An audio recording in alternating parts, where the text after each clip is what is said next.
Hello students,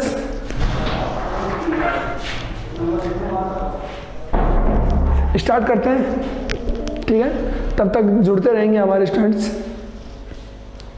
ठीक है,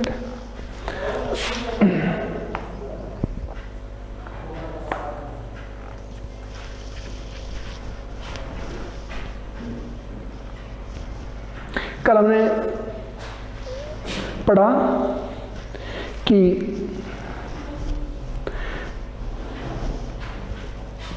गांधी जी को सबसे पहले शुक्ला सबसे पहले गांधी जी को एक लॉयर के पास लेके गया जिसका नाम था राजेंद्र प्रसाद। बात हम कर चुके हैं। ठीक है, उसके बाद गांधी जी ने निर्णय किया कि वो मुजफ्फरपुर जाएंगे, क्योंकि मुजफ्फरपुर में क्या था, ऑफिशियल्स मुजफ्फरपुर में बैठते थे वहाँ के, तो वहाँ से वो और भी इंफॉर्मेशंस कलेक्ट करना चाहता था, जो इंफॉर्मेशंस एक इलिटरेट किसान उसको देने में असमर्थ था। वो तो सिर्फ इतना बता सकता था कि भाई हमारे यहाँ पे शेयर क्रॉपिंग के मामले में प्रॉब्लम क्रिएट हो रही है, इंडिगो का मैटर है। तो देखें अब आखिर मैटर है क्या। किसान कह रहे हैं कि हम परेशान हैं, और सच्चाई क्या है, कोई बड़ा आदमी होगा या कोई भी वेल सेटल्ड पर्सन होगा, वो हमेशा मैटर को पहले समझेगा, आफ्टर देन वो अपना काम शुरू करेगा। ठीक है, चलते हैं। He accordingly sent a telegram to Professor J.B. Kriplani of the Arts College in Muzaffarpur. और जो ही मुजफ्फरपुर के लिए जाने की सोची गांधी जी ने, तो उसने प्रोफेसर J.B. कृपलानी, जो कि मुजफ्फरपुर के आर्ट्स कॉलेज में थे, प्रोफेसर J.B. कृपलानी, उनको उन्होंने टेलीग्राम भेज दिया अकॉर्डिंगली, इसी संदर्भ में। ठीक है, तो इसी संदर्भ में मुजफ्फरपुर में प्रोफेसर J.B. कृपलानी को गांधी जी ने मैसेज किया कि मैं मुजफ्फरपुर आ रहा हूँ। ठीक है, अब ये J.B. कृपलानी जो प्रोफेसर हैं आर्ट्स कॉलेज में, ये कौन है और गांधी जी को कैसे मिले, वो भी यहाँ बताया गया है। ध्यान देंगे, आफ्टर चैप्टर हमें यही चीज़ें याद रखनी होती हैं।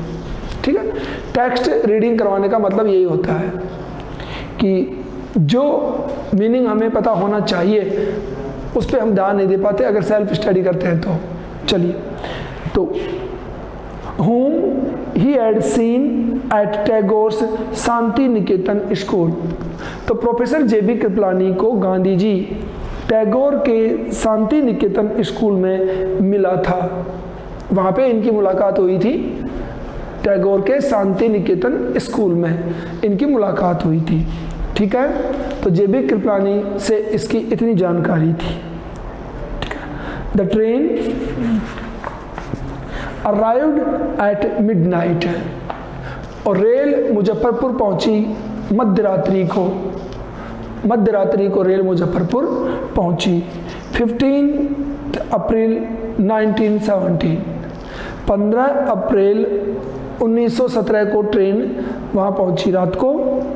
ठीक है, Kripalani was waiting at the station with a large body of students.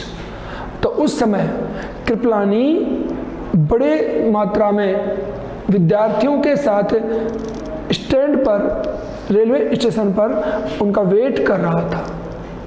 जब मध्यरात्रि को पहुंचे तो भी कृपलानी अपने स्टूडेंट्स के साथ में उनका वेट कर रहा था। आप सोचेंगे कि आधी रात को स्टूडेंट्स भी वहाँ पे क्यों आए।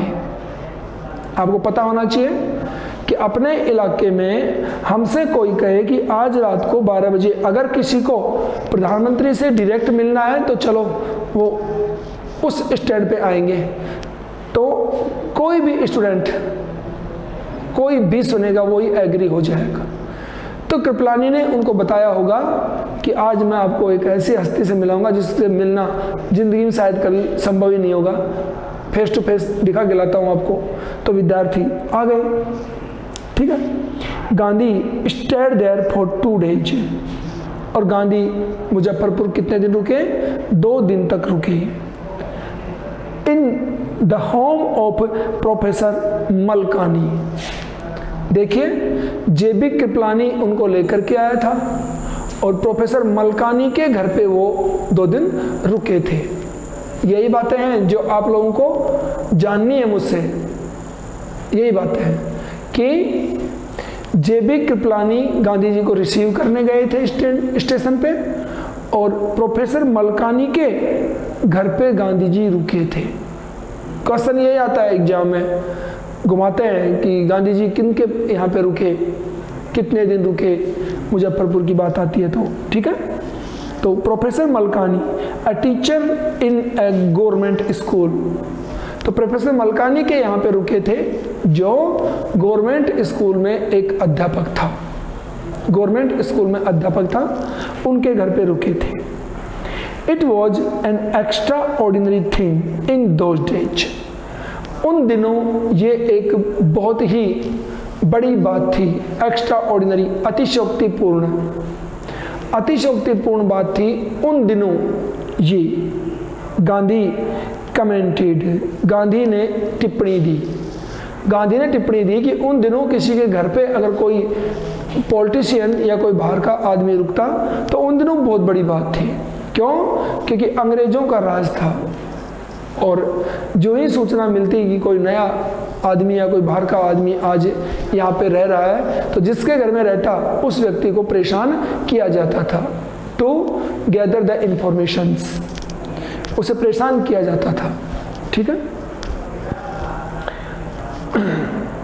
For a government professor to harbour a man like me, तो उन दिनों बहुत बड़ी बात थी एक गवर्नमेंट प्रोफेसर के लिए जो मेरी मेहमान नवाजी कर सके या मुझे अपने घर पर ठहरा सके। हार्बर मीन्स ठहराना, रोकना। तो मुझ जैसे आदमी को अपने घर पर रोकना एक गवर्नमेंट प्रोफेसर के लिए बहुत बड़ी बात थी कि सरकारी आदमी प्राइवेट इश्यूज में इन्वॉल्व नहीं हो सकता, ये बात थी। लेकिन उसने रोका उसको, ठीक है।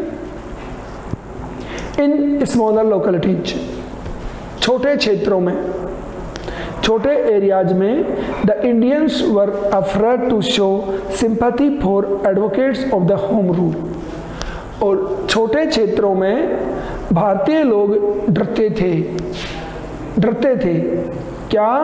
टू शो सिंपैथी, अपनी सहानुभूति दिखाने से। छोटे क्षेत्रों में रहने वाले इंडियंस अपनी सिंपैथी दिखाने में डरते थे। किनके प्रति? For advocates of home rule, home rule को चलाने वाले लोगों के प्रति।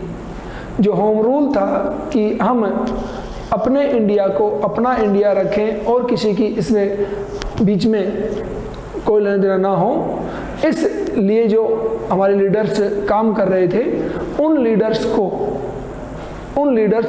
या उन लीडर्स के प्रति सहानुभूति दिखाने वाले लोगों को उस समय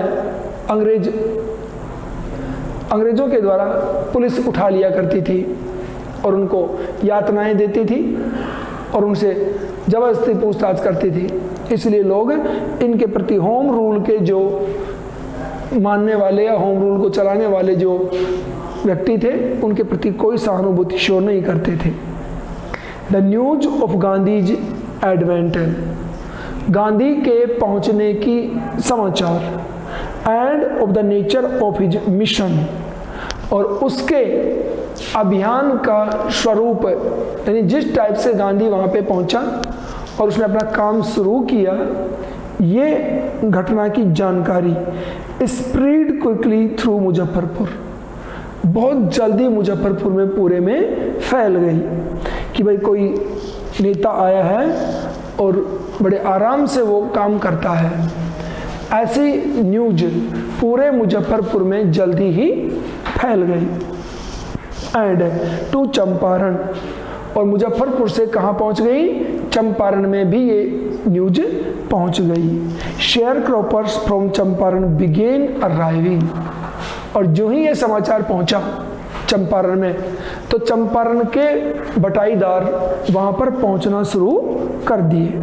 बिगेन अराइविंग, देखो कैसे कैसे आए वो लोग, ऑन फुट, पैदल आने लग गए, एंड बाय कन्वेंस, और वो किराए से भी आने लग गए, पैदल और किराए से वो लोग आने लग गए वहां पर। To see their champion, champion अपने प्रतिभागी या अपने हीरो को देखने के लिए वो वहां पे पहुंचने लगे। चैंपियन होता है जो प्रतिभागी होता है या विजेता होता है, उसको देखने के लिए आ गए कि हमारे लिए कोई ना कोई व्यक्ति काम करने आया, तो कौन है ऐसा व्यक्ति, चलते हैं। तो कोई पैदल आ रहा है, कोई व्हीकल से आ रहा है, कन्वेंस से आ रहा है, वहां पे आने लग गए। ठीक है। Muzaffarpur lawyers called on Gandhi to brief him, Muzaffarpur के जो लॉयर्स थे, कॉल्ड ऑन गांधी, गांधी ने उनको बुलाया, तो मुजफ्फरपुर के लॉयर्स को गांधी ने बुलाया टू ब्रीफ हिम, उसे संक्षिप्त में जानकारी देने के लिए।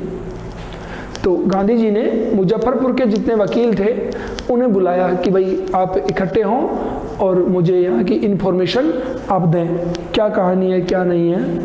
ठीक है। They frequently represented peasant groups in court, वो बार बार किसानों के समूह के केस को कोर्ट में प्रस्तुत करते थे।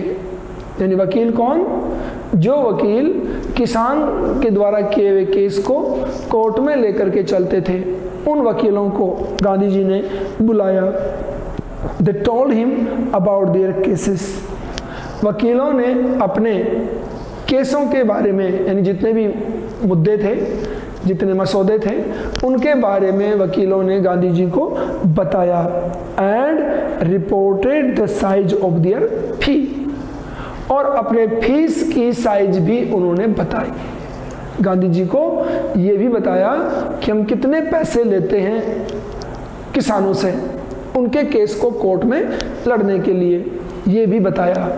और कैसे कैसे केस है, क्या बात है क्या नहीं है, वो गांधी जी को बताया। तो देखो क्या होता है उसके बाद में, Gandhi chided the lawyers for collecting big fee from the sharecroppers. Gandhi chided, Gandhi ने फटकार लगाई, गांधी ने फटकार लगाई वकीलों को, फॉर कलेक्टिंग बिग फी, बड़ी फीस लेने के लिए। तो गांधी जी ने वकीलों की बात सुनी और उनको फटकार लगाई कि तुम लोग वकील हो, इसका मतलब ये थोड़ी हो तुम तो इंडियंस हो करके भी किसानों को खा रहे हो, ऐसा उन्होंने वकीलों को डांट लगाई। चिडेड मीन्स फटकार लगाना, बड़ी फीस लेने के लिए 10 शेयर क्रॉपर्स, बटाईदारों से, कि तुमने तो बहुत गलत काम कर रखा है।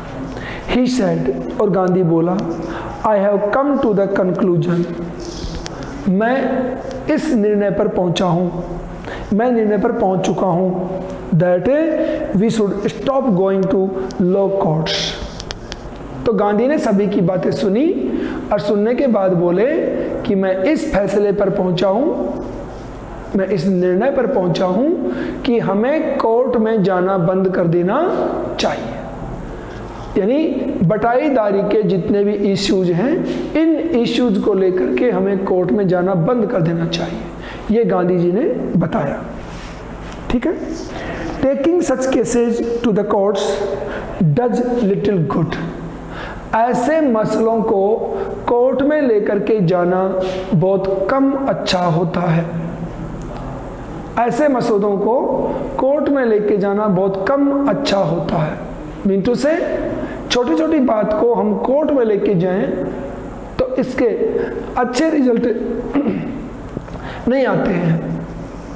बहुत बड़ी बात हो जाए तो ही हम कोर्ट में जाएं, ऐसे नहीं कि इसने मुझे थप्पड़ मारा कोर्ट में देख लूँगा तुझे मैं, ये कौन सा तरीका हुआ।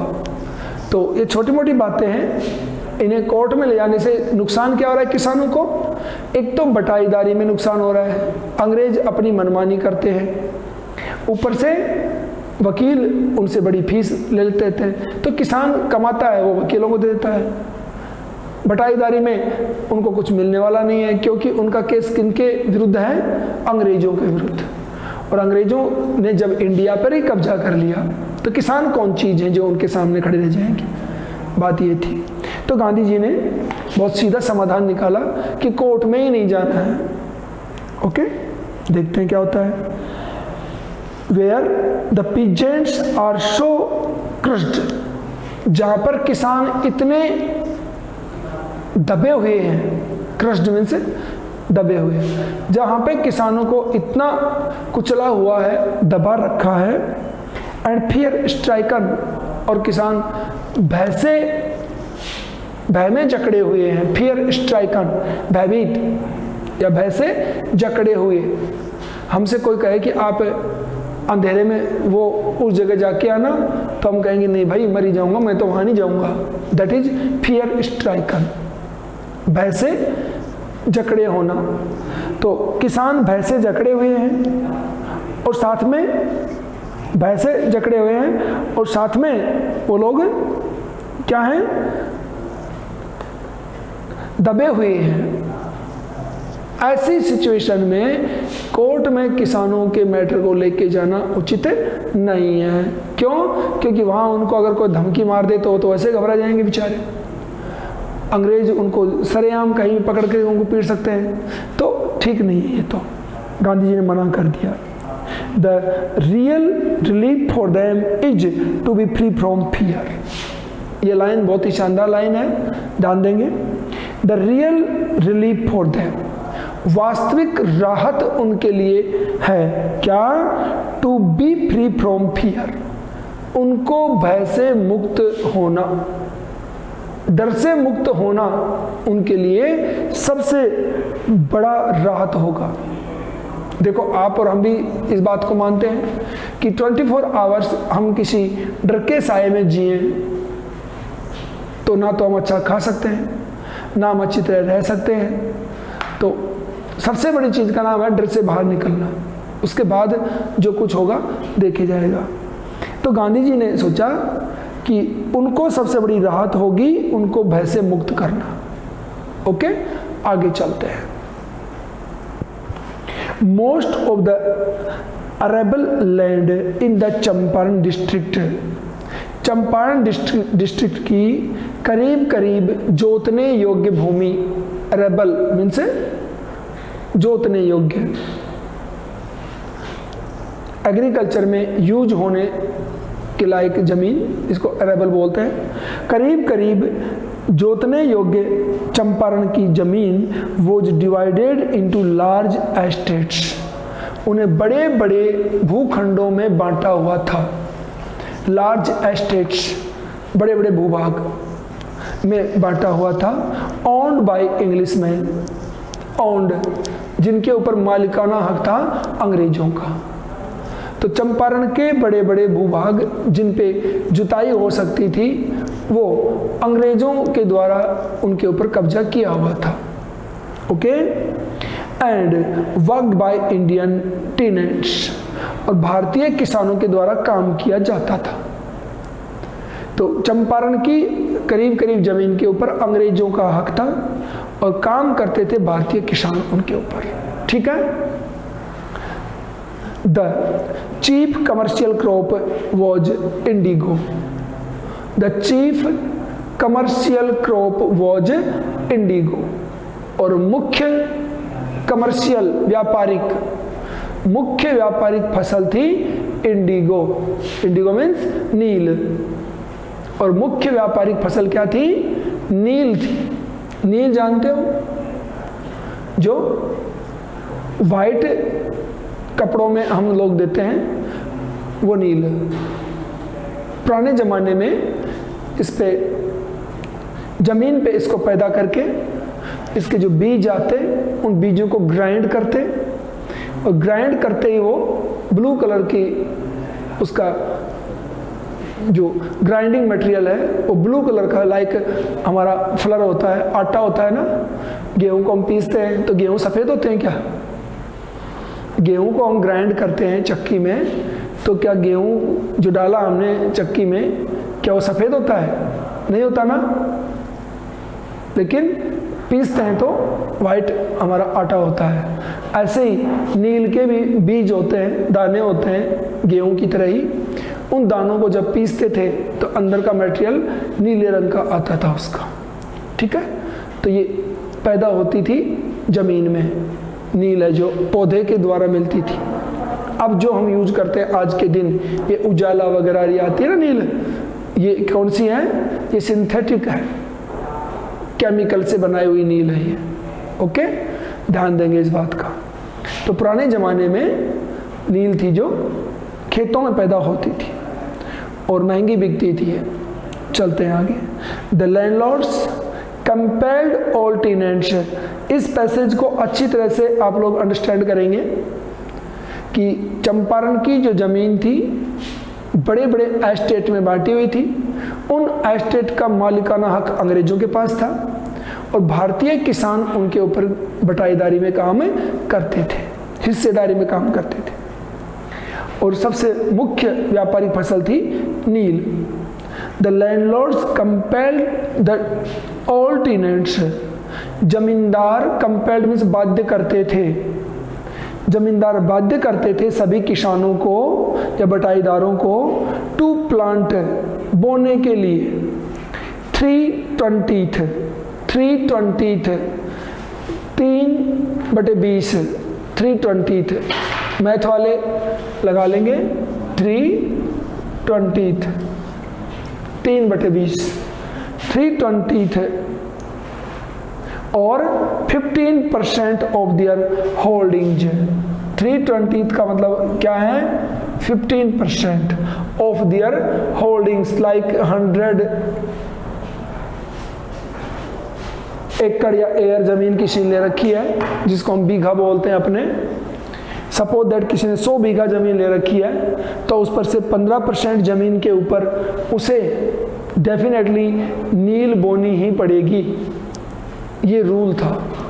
अंग्रेजों ने इसी शर्त के ऊपर जमीनें किसानों को बटाई में दे रखी थी कि 15% जो भूभाग है उसके ऊपर आप नील बोओगे और ये नील किराए में हमें दे देनी है। उसको किसान भी यूज नहीं करेगा, रेंट के तौर पे हमें लौटा दो, बाकी जमीन में तुम जो बो वो तुम्हारा है। समझ आ गया? ये रूलिंग थी। और अच्छी तरह देखें, आगे बढ़ते हैं। तो landlords compelled all tenants to plant 3/20 और 15% of their holdings with indigo. जितनी जमीन उनके पास में है उसकी 15% जमीन पर उन्हें नील बोनी पड़ेगी। And surrender the entire indigo harvest as rent. Surrender, सुपुर्द कर देना, द एंटायर, संपूर्ण इंडिगो हार्वेस्ट, इंडिगो की फसल, एज रेंट, किराए के रूप में। समझ आ गया? देखो इधर, पूरी जमीन में से जितनी जमीन है उसका 15% जमीन पर इंडिगो बोएगा। ठीक, 15% पे इंडिगो होगा और ये इंडिगो एज रेंट अंग्रेजों को दे देनी है। समझ आ गया क्या? अब तो मुझे लगता है समझ में आ गया होगा, है ना? 15% जमीन पे जितनी भी नील पैदा होगी वो सारी नील अंग्रेजों को जमीन के किराए के रूप में दे देनी है। बाकी जमीन पे जो पैदा हुआ है वो किसान का खुद का है। ओके, चलते हैं आगे। This was done by long term contact. और ये जो बात है ये ऐसे नहीं है कि अपन ने बात कर ली और उन्होंने खेती करना शुरू कर दिया, नहीं। लॉन्ग टर्म कॉन्टैक्ट, लंबे समय के एक समझौते के थ्रू ये काम हो रखा था। लंबे समय का समझौता, एग्रीमेंट था इनके पास में, जो बड़ा एग्रीमेंट था। बता दें आपको, कभी ध्यान देंगे आप लोग, जब कभी आपके सामने कोई बात आएगी बता दूं मैं आपको। देखो, अपने यहाँ पे जो हाईवे निकला हुआ है इसको एक एग्जांपल से समझें। अपने जो दिल्ली जयपुर हाईवे है, इसकी चौड़ाई सपोज दैट ये है। लेकिन जब ये हाईवे निकला था, जिनके खेतों से ये हाईवे आया था, पहले खेत थे किसानों के, फर्स्ट टाइम जब हाईवे आया होगा, तो उस समय जब एग्रीमेंट हुआ, उस एग्रीमेंट में हाईवे के दोनों साइड किसी किसान को पता ही नहीं था कितनी कितनी जमीन और भी गवर्नमेंट ने हमसे साइन करवा ली है। किसी को ही नहीं पता था कि अपने को पैसे मिले, सपोज दैट उस जमाने में 10,000 मिला मुझे, मेरे खेत का कुछ हिस्सा हाईवे में चला गया, मुझे 10,000 मिला, मैं खुश हो गया, 10,000 एक्स्ट्रा आ गया मेरे पास, मजा आ गया मुझे। लेकिन उस एग्रीमेंट में जो मैं साइन करके आया था, उसमें यह भी लिखा हुआ था कि जब जब गवर्नमेंट को और एक्सपेंड होना है, यानी बढ़ना है, तब तक आप जमीन देने के लिए एग्री हो रहे हो। इसलिए जब भी आज हाईवे आता है, कभी इधर से आ गया, इधर से आ गया, इधर से आ गया, मकान टूटते हैं, दुकानें फूटती हैं, कोई खेत खत्म ही हो गए पूरे, वो वजह यही है, लॉन्ग टर्म एग्रीमेंट है, लंबे समय का एग्रीमेंट हुआ था उस जमाने में। और किसान थे अनपढ़ बेचारे, अपने दादा परदादाओं ने किया होगा एग्रीमेंट, क्यों, हम पैदा हुए थे उससे पहले का हाईवे है, मानते हो? आज आप अपने पापा से पूछें कि ये हाईवे आया था उस टाइम में आप कितने बड़े थे, तो वो बताएंगे, देखो आपको समझ में आया क्या? तो उस समय ये एग्रीमेंट हो चुका था। इसलिए आज हाईवे चाहे कितना भी हो, 6 लाइन हो, 8 लाइन हो, चाहे एक जिसको बोलते हैं डायरेक्ट हाईवे बोलते हैं जिनको, ठीक है, जो पास वे होता है, बाहर से निकालना शहर से, वो भी आ सकता है। कोई भी किसान मना नहीं कर सकता, मेरी जमीन से मैं तो हाईवे नहीं ले जाने दूंगा। ये पुराने जमाने में एग्रीमेंट हो चुका है, जब किसान इलिटरेट था, पढ़ा लिखा नहीं था। ध्यान देंगे इस बात को, ठीक है। चलते हैं आगे। तो प्रेजेंटली वर्तमान में the landlords learned that Germany had developed synthetic indigo. विशेष बात हमने क्या पढ़ी कि एग्रीमेंट हो रखा था, कि एग्रीमेंट में लंबे टर्म के लिए एग्रीमेंट था, 15% आप इंडिगो हार्वेस्ट करेंगे और ये एज ए रेंट हमें दे देंगे। लंबे समय तक लिखा हुआ था, करीब 100 साल का लिखवा दिया सपोज दैट। अंग्रेजों को पता है कि अपने सामने कौन क्या बोलेगा, तो लंबा लिखवा दिया, जितना मर्जी है उतना लिखवा दिया, 50 साल 100 साल जो भी था लिखवा दिया। किसानों ने लिख दिया। कारण क्या था? 100 बीघा जमीन में जोत रहा हूँ, 15 बीघा जमीन पे जो पैदा होगा वो मैं उनको दे दूंगा, तो 85 बीघा 85 बीघा जमीन के ऊपर कितना फसल पैदा करूंगा, वो सब मेरी। राजी हो गए और हंसते हंसते बिना पढ़े साइन कर दिए। ओके, अब आगे ध्यान देंगे। अब अचानक क्या हुआ, वक्त का किसी को पता नहीं है, वक्त कब पलटेगा, क्या होने वाला है किसी को पता नहीं होता।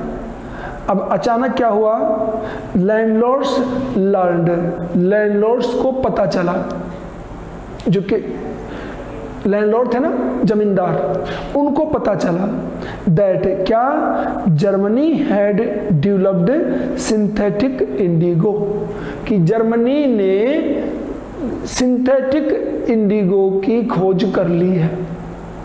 समझ आया क्या? कि जर्मनी ने केमिकल नील की खोज कर ली है, कंपोनेंट्स को मैच करेंगे और नील बन जाएगी, कपड़ों को नीला वो भी कर देगी।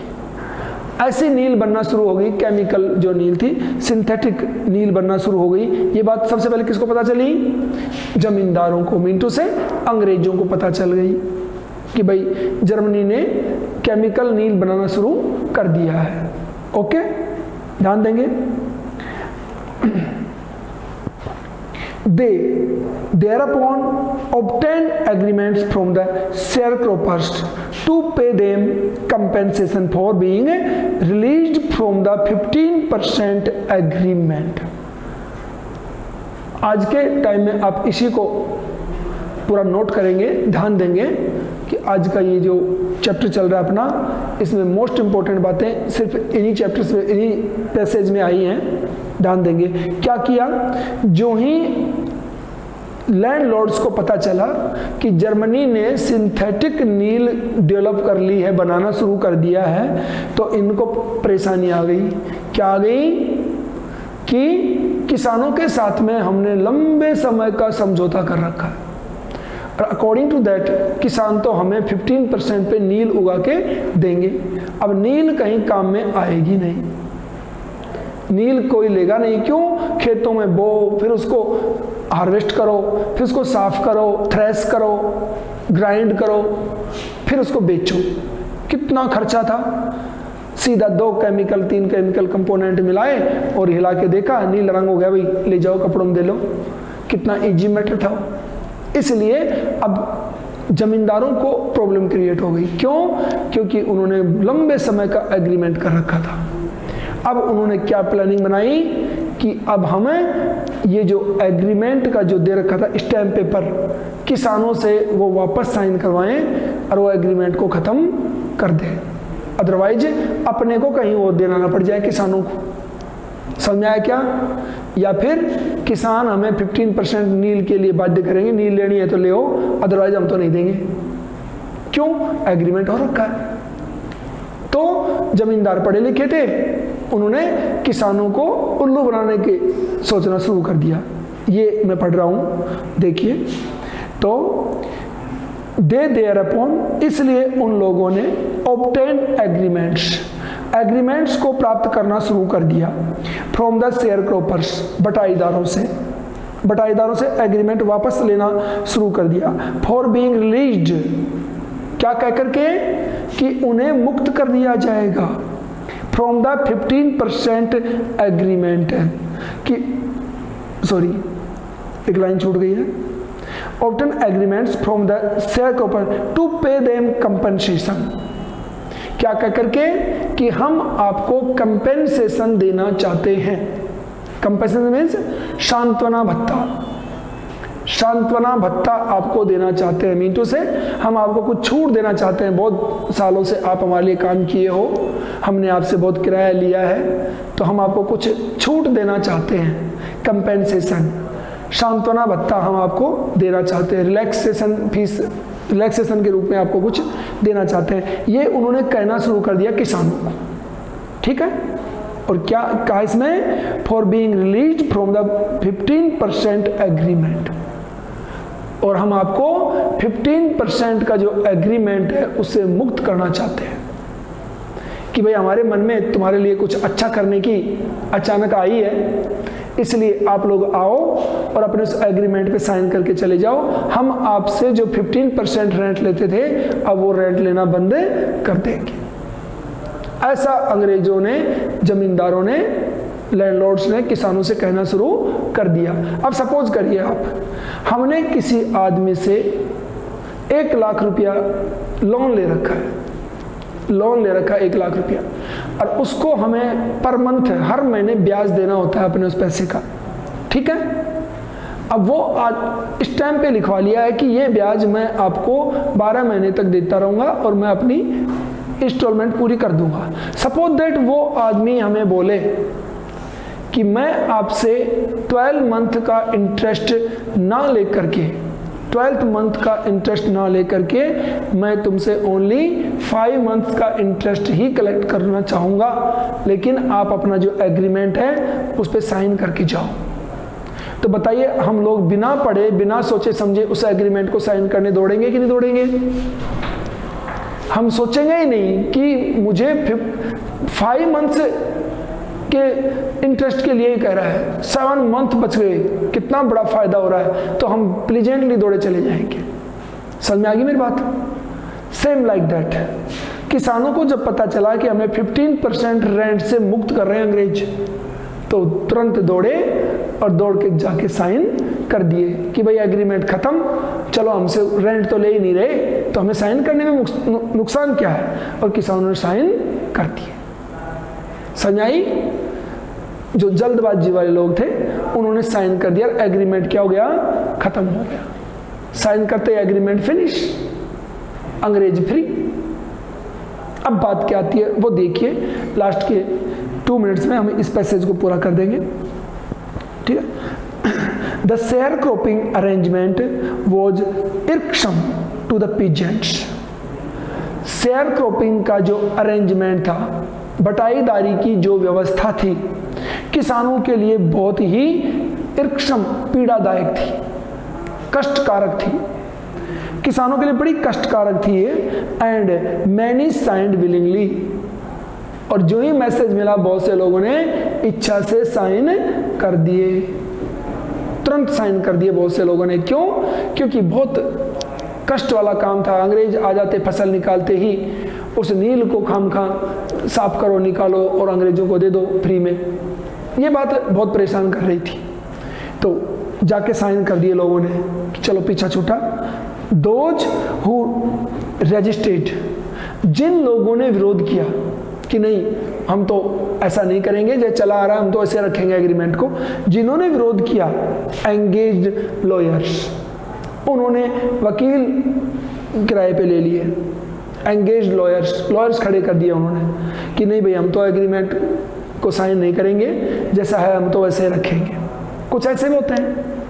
अब सपोज करिए जब लोगों ने मना किया कि नहीं हम तो एग्रीमेंट के अकॉर्डिंग काम करेंगे, तो बाकी जो लोग साइन करके आ गए थे वो उन्हीं को कोस रहे होंगे, ये पागल हैं, शाणे बनते हैं, पढ़े लिखे बनते हैं ज़्यादा, अरे नालायक हो क्या, दे दो ना पीछे छूटे, ऐसा उनको सलाह दी होगी उन लोगों ने। लेकिन उन्होंने नहीं माने और कोर्ट में केस को लेके चले गए। ओके, ठीक है। द लैंडलॉर्ड्स हायर्ड ठग्स, अब लैंडलॉर्ड्स ने ठग किराए पर ले लिए, ठगने वाले जमींदारों ने क्या किया, उन्होंने ठग से को अपनी तरफ कर लिया। क्या कि हम लोग नील खरीदेंगे नहीं, किसान नील पैदा करेगा, 15% रेंट के तौर पे हमें देगा, हम उसको लेंगे नहीं लेंगे तो फिर नील कहाँ जाएगी, तो तुम लोग सस्ते भाव में इनसे खरीद लो, कमीशन रेट पे तुम इनसे खरीद लो तो तुम्हें प्रॉफिट हो जाएगा, ना के बराबर पैसे मिलेगी तो उसको बनाने में नुकसान नहीं है। ये सोच के उन्होंने ठग किराए पर ले लिए, और हुआ क्या वो देखिए।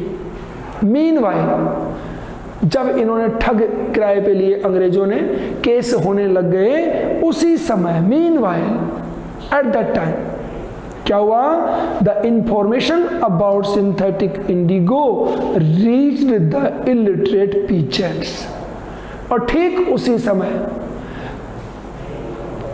कृत्रिम नील बनने का समाचार इन इलिटरेट किसानों के पास पहुंच गया।